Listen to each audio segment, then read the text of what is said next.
Lati Cola. Hindi ko pa ito nasubukan. Paano si Bella? At ako ay may jelly na may lasa ng gum. Ang ganda. Subukan natin ito. Pindutin natin ang bote para lumabas ito. Yay! Narito ang jelly. Ang sarap! Gusto ko ito. Pati mga bula lumalabas. Tingnan mo. Wow! Ang galing! Bella, sige, gawin mo ulit. Okay, ibuhos natin lahat. Ang astig ng pag-unat ng jelly, nagpapalaki ng bula. Wow! Ang galing niyan! Subukan natin ulit. Sa pagkakataong ito, mas malaki at mas matarik ang bula. Oh, nilagay ko lahat ng jelly sa bibig ko at ngayon,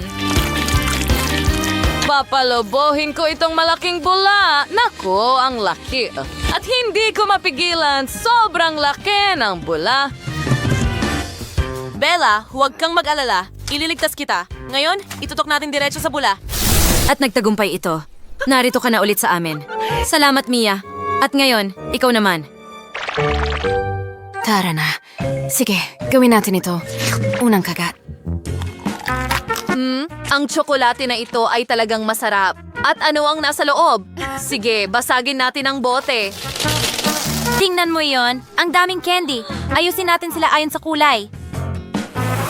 Okay, gaano ka-cool yan? At mayroon akong dilaw na linya at kahel na linya at iba pa. Tingnan mo yan, maganda. Ngayon, pwede kong subukan ang lahat ng kulay isa-isa. Oh, nakakatakam. Gusto ko ring tikman ng ilang candy. Talagang masarap yon. Hoy, Bella, bakit ka malungkot? Pwede mong tikman ang tsokolate ko. Talaga? Salamat. Napakabuti mong kaibigan. Hindi ka panipaniwala. Mga sapatos yon.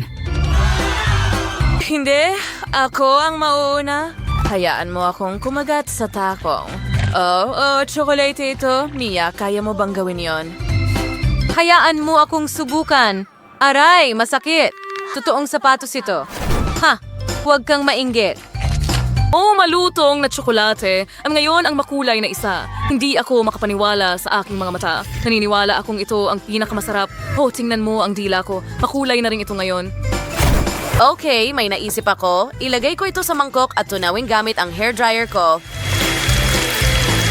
Magaling! Tingnan mo ang likidong tsokolate na iyon. Oh, astig! Subukan ko nga. Wow, sobrang sarap. Anong ginagawa mo? Huwag mong hawakan. Para sa akin lang ito. Magpapatuloy ako. Isasawsaw ko ang pink na tsinelas sa natunaw na rainbow na tsokolate at pagkatapos ang asul din. Oh, pareho silang masarap.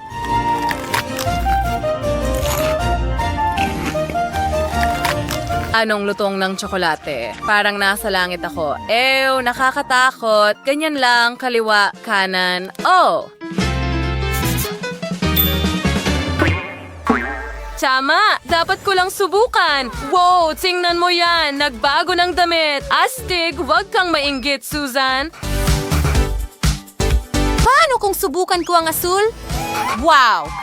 Ang ganda! Gusto ko rin yan! Ibigay mo ang sapatos! Hindi! Akin ito! Bitawan mo! Hindi! Akin na ito ngayon! Hindi ko na ibabalik! Oo, ang cute na sapatos. Oras na para isukat. Ano? Ano yan? Isa na ba akong clown ngayon? Hindi patas. Susan, bagay na bagay sa'yo. Oh, hindi. Ilong ng clown ba yan? Ano ang gagawin ko ngayon? Mia, hindi ito nakakatawa. Aalis na ako.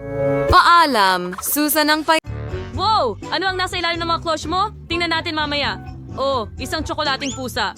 Si Quentin ay may marmalade na pusa at si Miley ay may totoong kuting. Diyos ko, ang ganda. Ang cute mo. Gusto kitang haplusin magpakailanman.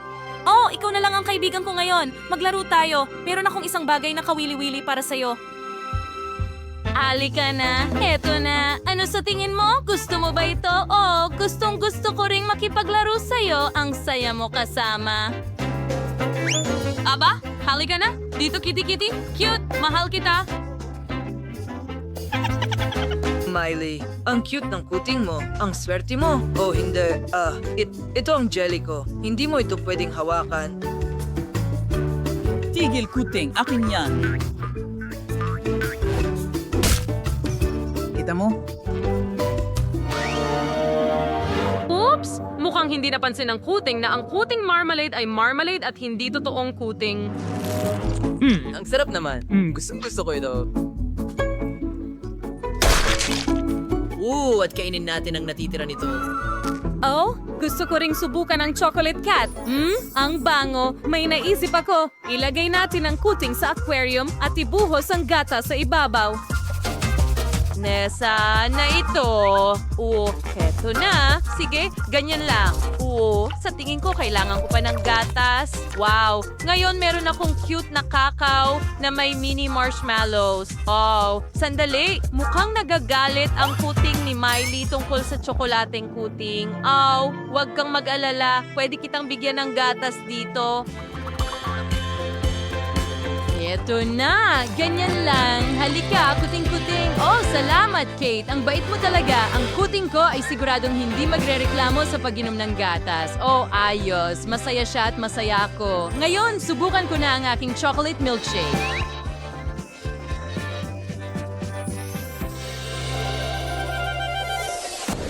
Alamin natin kung ano ang nakuha mo sa parehong oras. Oh, pansit! Ang galing! Tracy, may chocolate noodles ka? Mukhang kahanga-hanga. Sige, subukan mo. Siyempre.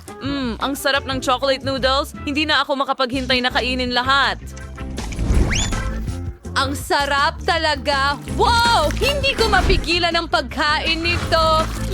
Yum! Vivian, tingnan mo, may balbas ako ng noodles. Nakakatawa ito.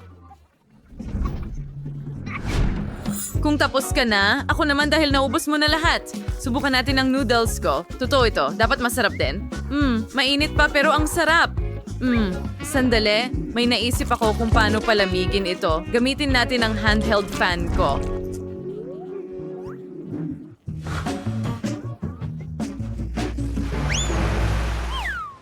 Nako, lumipad ito. Sige, subukan natin ulit. Oh, lumipad na naman. Paano kung palamigin ko ang noodles sa pakete? Nako, oops, sa tingin ko masamang ideya iyon.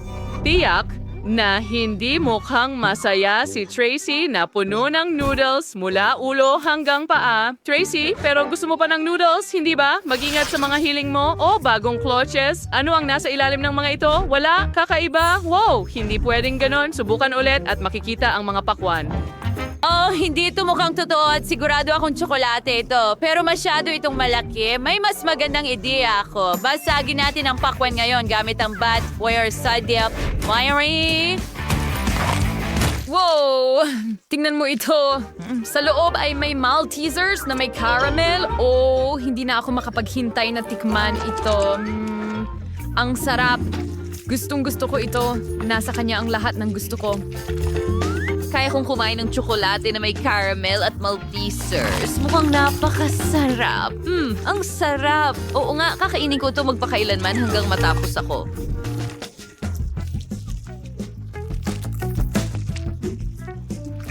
Gawin nating opisyal. Mas gusto ko itong pakwan kaysa sa totoong pakwan. Oh, gusto ko rin itong subukan. Oh, ayaw ni Vivian na ibahagi ito sa akin. Sige, susubukan ko na lang ang sarili kong pakwan. Oo, puputulin muna natin ang itaas.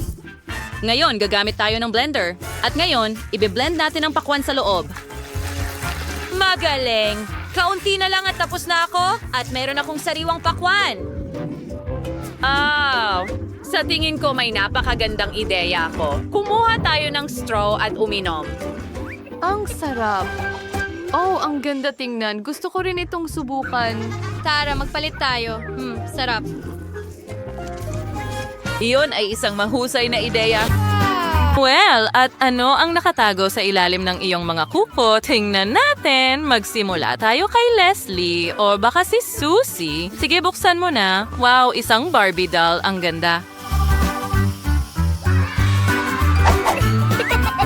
Paano naman si Leslie? Hindi maaari. Mayroon siyang tsokolate. Mukhang maganda rin ito. Sandali, anong problema sa kanya?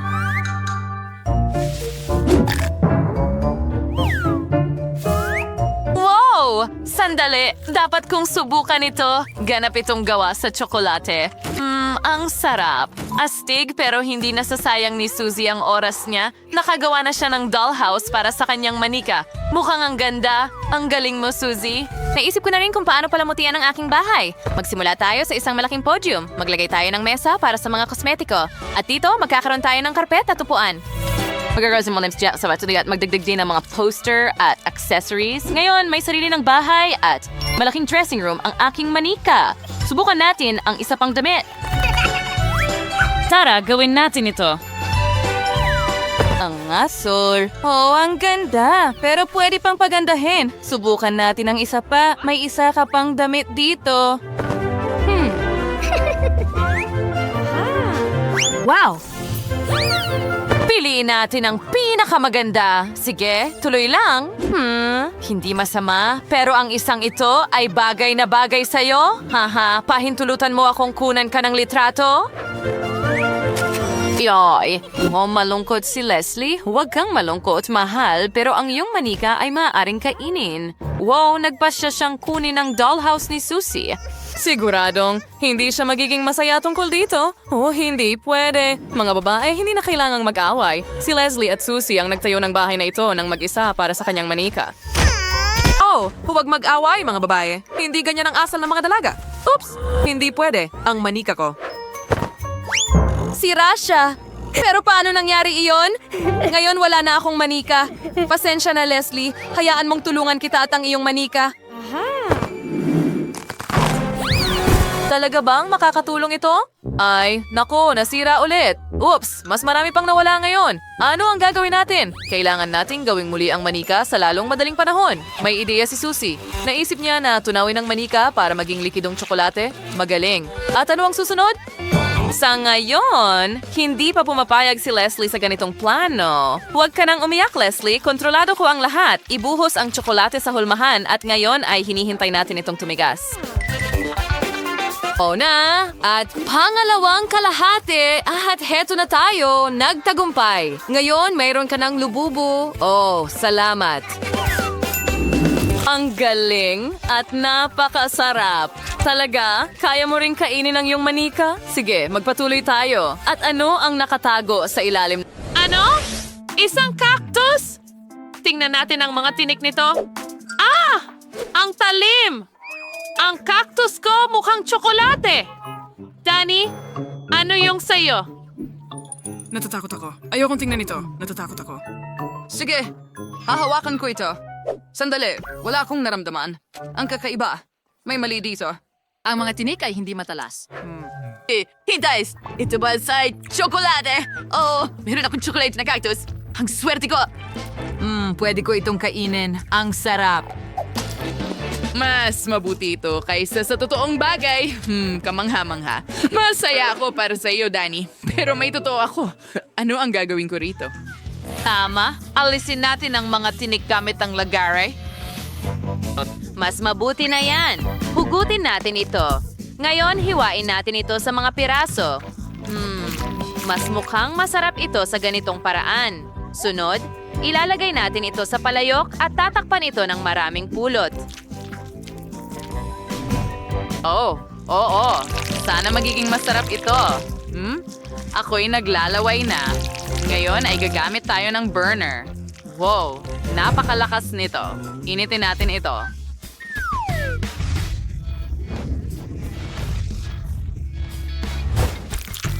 Chase. What? Maaari natin itong tikman. Mukhang napakasarap. Oh, wow. Wow, talagang masarap. Johnny, puro ka tsokolate. Sana maging mas maingat ka sa pagkain ng cactus. Hindi ko kaya. Napakasarap. Ang hirap tumigil. Punong-puno na ako ng tsokolate. Oh, habang tulog si Danny, magandang oportunidad ito para subukan ang kanyang cactus. Magputol tayo ng isang piraso. Ngayon, ilagay ito sa mangkok at tunawin gamit ang burner. Perfecto! Ngayon, Ngayon, pwede kong ilubog ang aking cactus sa tsokolate na ito. Oh, sige, subukan natin ito ng sabay. Oh, tingin ko magiging sobrang sarap ito. Tama ako. Ang galing talaga. Gustong-gusto ko ito. Hoy! Anong nangyari sa cactus ko? Hindi ako kumain ng ganun karami. Oh, Britney, ninakaw mo ang cactus ko.